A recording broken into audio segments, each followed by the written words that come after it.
Welcome back to my YouTube family. मी भारती तुम्हा सर्वांचं स्वागत करते माझ्या मराठी नर्सिंग क्लासमध्ये. तर आजच्या क्लासमध्ये आपण बघणार आहे फिमेल रिप्रोडक्ट सिस्टीम, त्यालाच मराठीमध्ये काय म्हणतात स्त्री जनन संस्था. आजचा टॉपिक आहे आपला. तर हा क्वेश्चन JNM थर्ड इयरला पण आहे आणि NM सेकंड इयरला सुद्धा हे चॅप्टर आहे फिमेल रिप्रोडक्ट सिस्टीम. त्याच्यामुळे याच्यावरती लक्ष द्या, याच्यावरती चांगलं स्टडी करा. आणि फिमेल रिप्रोडक्ट सिस्टीम हे IMP क्वेश्चन आहे NM JNMसाठी. तर याच्यावरती चांगला स्टडी करा. आणि आपले जे काही मराठी मित्रमैत्रिणी असतील त्यांनासुद्धा हँडरायटिंग नोट्स प्रोव्हाइड करा. आणि जर तुम्हाला व्हिडिओमध्ये जर आणखी काही इम्प्रूव्हमेंट हवी असेल किंवा आणखी काही टॉपिकवरती नोट्स हव्या असतील तर डायरेक्टली कमेंट करा. आपण त्या टॉपिकवरती सेपरेट नोट्स हे तुम्हाला मी प्रोव्हाइड करण्याचा प्रयत्न करेल. तर तुम्ही चॅनलवरती जर नवीन असेल तर प्लीज तर आपल्या मराठी चॅनलला लगेच सबस्क्राईब करून घ्या. व्हिडिओ आवडल्यास लाईक करा, चॅनलला सबस्क्राईब करा आणि भरपूर शेअर करा.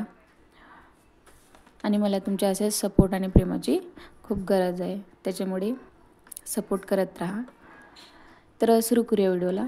स्त्री जनन संस्था म्हणजेच फिमेल रिप्रोडक्ट सिस्टीम. प्रस्तावना. Female genital organs. स्त्रियांमध्ये प्रजोत्पादन होण्याचा एक भाग म्हणजेच घेणाऱ्या जे काही इंद्रिय असतील त्याला जननी इंद्रिय असे म्हणतात. आता फिमेलमध्ये म्हणजे स्त्रियांमध्ये जे काही ऑर्गन्स असतात जेनेटिक ऑर्गन्स, त्या जेनेटिक ऑर्गन्समध्ये भाग घेणाऱ्या इंद्रियांना स्त्री जनन इंद्रिय असे म्हणतात. आता त्याच्यामध्ये काही भाग घेणारे जे काही इंद्रिय असतात त्यालाच काय म्हणतात जननी इंद्रिय किंवा जेनेटिक्स ऑर्गन्स असे म्हणतात. तर या ऑर्गनचे 3 भाग पडतात. ते भाग पुढील प्रमाणे. आता त्याचे काही भाग आहेत म्हणजेच बाह्य जनन इंद्रिय, आंतरजनन इंद्रिय आणि सहाय्यक जनन इंद्रिय. तर सर्वप्रथम जे काही बाह्य इंद्रिय आहेत त्याची ते बघूया.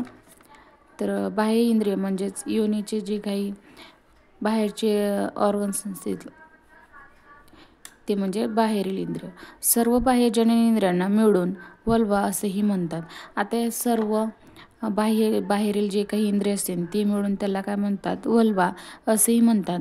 यामध्ये रत्नगिरी, गुरुओस्ट म्हणजे लेबिया मजोरा, योनिलिंग, क्लिटोरिस आणि योनिमुख व योनिमुख, वैजनल ऑफिस, विट्टप, पेरिप्रियम,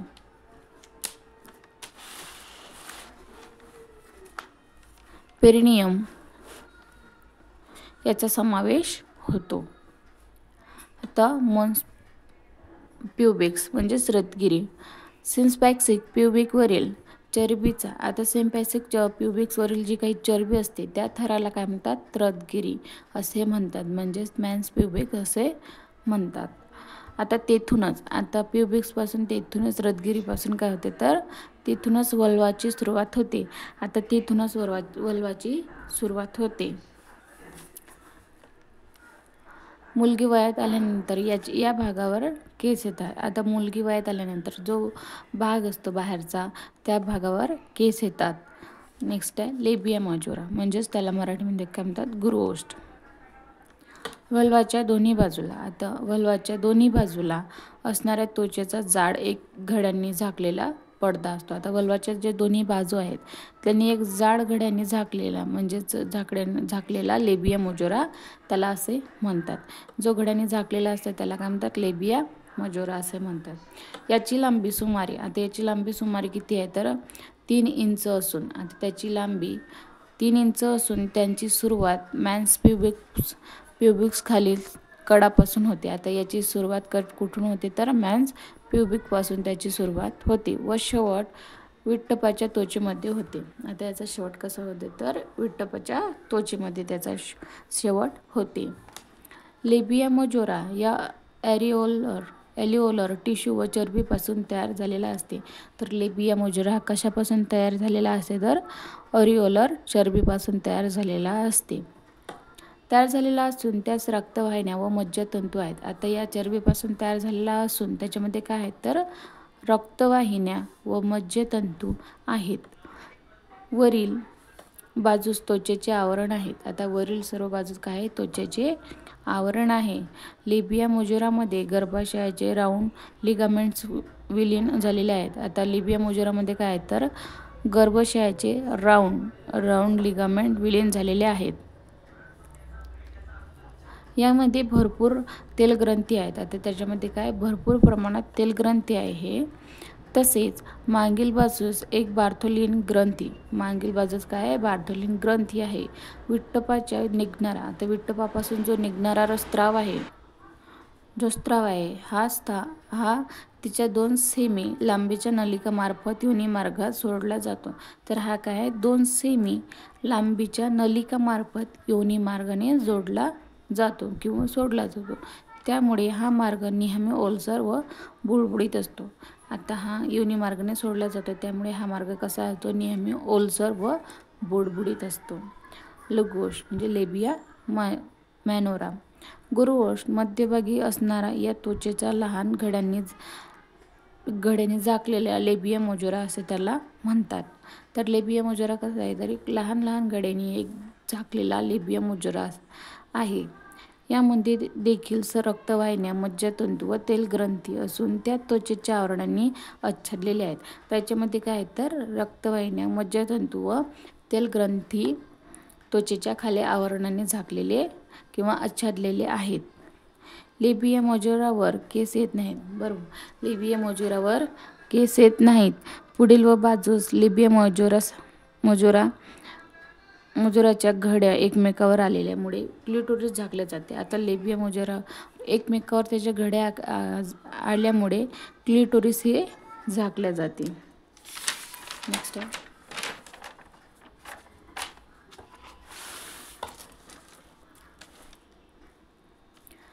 पाठीमागील बाजूस त्या एक पातळ पडदा तयार होतो. त्याचा पाठीमागील बाजूस एक पातळ पडदा तयार होतो.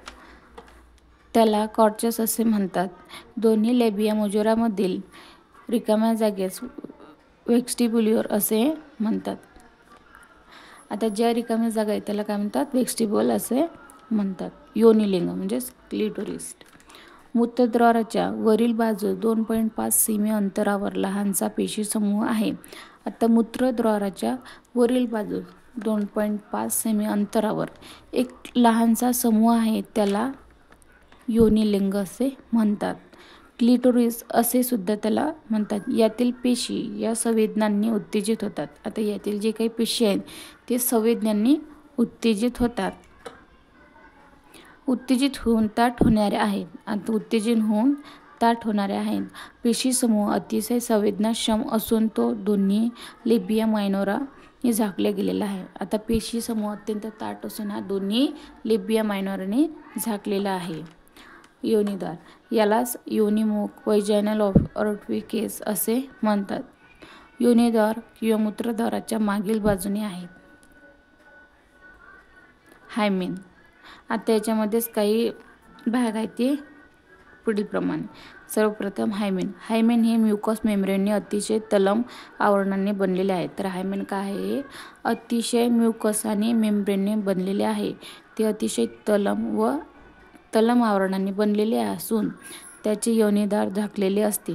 आता हायमेन हे अतिशय तलम आवरणाने बनलेले असून त्याचे योनिद्वार नेहमी झाकलेले असते.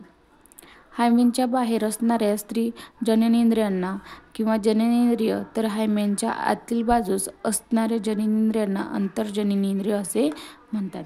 आता हायमेनच्या बाहेर असणारे जे काही जननेंद्रिय आहेत किंवा जननेंद्रिय त्याला हायमेनच्या आतील बाजूस असणाऱ्या जननेंद्रियांना अंतर्जननेंद्रिय असे म्हणतात. तर त्यालाच काय म्हणतात जे काही अंतर्जननेंद्रिय आहे त्याला अंतर्जननेंद्रिय असे म्हणतात. यातूनच बाहेर येतो हायमेनला छिद्रे असून मासिक पाळीचा स्त्राव यातूनच बाहेर येतो. आता हायमेनला बारीक असे छिद्र आहेत. त्या छिद्रातून मासिक पाळीचा स्त्राव हा नेहमीप्रमाणे बाहेर येतो.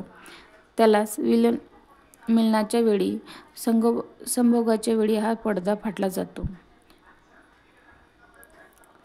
पर्चस योनिमुखाच्या मागील बाजू दोन्ही लिबिया मायनोरा एकत्रित पातळ अशा पडद्याची घडी तयार झालेली आहे, त्यालाच पर्चस असे म्हणतात. आता योनिमुखच्या मागील बाजू जे काही दोन्ही लिबिया मायनोरा आहेत ते एकत्र पातळ अशा पडद्याने झाकलेले आहे, तर त्या पडद्याने तयार झालेला आहे त्यालाच पर्चस असे. नेक्स्ट आहे त्याच्यामध्ये विट्टप पेरिनियम. विट्टप हा अनेक स्नायूंनी बनलेला भरीव भाग आहे. तर विट्टप कशाने आहे? अनेक स्नायूंनी भरलेला भरीव भाग आहे. याचा आकार त्रिकोणी असून आता तुम्ही डायग्राममध्ये पाहू शकता त्याचा एक त्रिकोणी आकाराचा त्याचा एक भाग आहे. त्रिकोणी असून पायाखाली व शिरोबिंदूवर आहे. योनिमार्ग व गुदाशय यामध्ये हा पाचप्रमाणे बसलेला आहे. आता योनिमार्ग व गुदद्वार याप्रमाणे हा पाचप्रमाणे बसलेला आहे. यामध्ये कनेक्टिव्ह टिश्यू व फॅट या स्नायूचा समावेश होतो. आता याच्यामध्ये कशाचा समावेश होतो? कनेक्टिव्ह टिश्यू व फॅट्स यांचा समावेश होतो. प्रस्तुतीच्या दृष्टीने असणारे जे काही महत्त्व. आता प्रस्तुतीच्या दृष्टीने महत्त्व तर गर्भमस्तकामुळे जेव्हा पेरिनियम ताणले जाते तेव्हा थोडा जरी निष्काळजीपणा झाला तर ते फाटण्याची शक्यता असते. आता गर्भमस्तकामुळे जेव्हा पेरिनियम ताणले जाते तेव्हा थोडा जरी समजा निष्काळजीपणा जर झाला त्या ठिकाणी तर काय होते तर शक्यता ते फाटण्याची शक्यता असते किंवा त्यांना इजा कितपत यावरून याचे प्रकार पडलेले. आता त्याला जर इजा झाल्या तर त्या इजेवरून कितपत प्रकार पडतात त्याची ते खालीप्रमाणे. तर सर्वप्रथम आहे फर्स्ट डिग्री टिअर. तर फर्स्ट डिग्री टिअरमध्ये यामध्ये काय तर पर्चस फाटते. ही जखम स्वच्छ करून ड्रेसिंग केल्यानंतर भरून येते. आता फर्स्ट डिग्रीमध्ये काय होते तर यामध्ये पर्चस फाटते तरी ते स्वच्छ जखम धुवून ते ड्रेसिंग केल्यानंतर भरून येते. नेक्स्ट आहे सेकंड डिग्रीमध्ये. यामध्ये काय होते तर जखम ही पर्चसच्या खालीपर्यंत असते परंतु गुदाशय व गुदद्वार इजा होत नाही. ही जखम भरून येण्यासाठी टाके घालावे लागतात. आणि थर्ड डिग्री म्हणजेच काय होते तर यामध्ये गुदद्वार मसल्सपर्यंत इजा पोहोचतात. आता गुदद्वारच्या मसल्सपर्यंत इजा पोहोचतात आणि या प्रकारात मात्र शस्त्रक्रिया करूनच जखम ठीक करावी लागते. आता याच्या थर्ड डिग्रीमध्ये काय करावे लागते तर शस्त्रक्रिया करूनच जखम पुरवली जाते. नेक्स्ट आहे आंतरजननेंद्रिय. जे योनिमार्ग त्याचे काही आंतरजननेंद्रिय आहेत ते आपण नेक्स्ट व्हिडिओमध्ये घेणार आहे. तोपर्यंत इथपर्यंत व्हिडिओ कसा वाटला कमेंट करा आणि व्हिडिओला भरपूर लाईक करा. आणि जर तुम्हाला खरंच व्हिडिओ जर युजफुल वाटत असेल तर प्लीज आपल्या मराठी चॅनलला नक्की सबस्क्राईब करून घ्या. तर भेटूया नेक्स्ट व्हिडिओमध्ये. तोपर्यंत बाय.